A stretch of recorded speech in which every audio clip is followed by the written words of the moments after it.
Ito na talaga ang pinakamasarap na kakanin at isa sa mga paborito ko.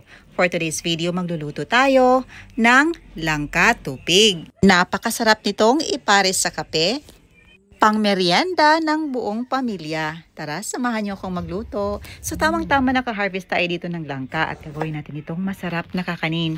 Ayan, in-slice na natin ito ng pino. 1 3/4 cups malagkit rice at nag-add tayo ng 3/4 cup of shredded langka. Isang buong niyog, kudkurin lang natin. I-extract natin ang gata. Nag-add tayo ng tubig.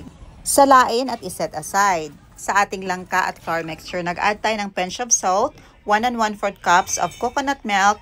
Mix together lang natin to fully combine. Nag-add tayo ng 1/2 cup of brown sugar, 1/4 cup of rice flour. Mix lang natin para ma-fully combine ang lahat ng mga ingredients. Pagkatapos, ilagay na natin sa ating dinarang na dahon ng saging.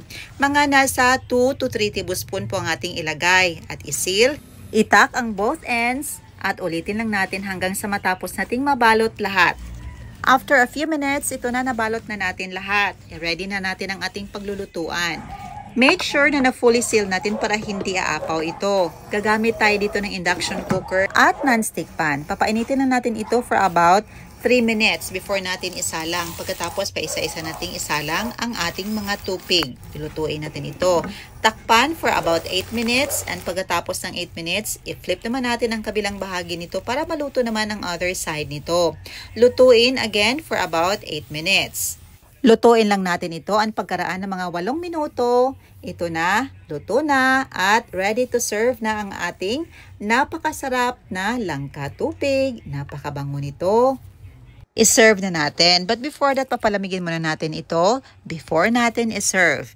Lutuin muna natin yung natira pa. Takpan lang natin again for 8 minutes. And pagkatapos, i-flip ang kabilang bahagi at lutuin naman ito for another 8 minutes. And ito na ang ating naluto na langka tupig. Napalamig na natin ito. Madali lang talagang lutuin ang langka tupig.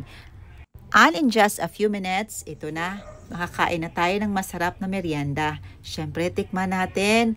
O diba, sa konting ingredients, makagawa na tayo ng masarap na merienda at kakanin para sa ating pamilya. Napaka-paborito ko talaga nito dahil may langka, napakabango at paborito din ng aking anak.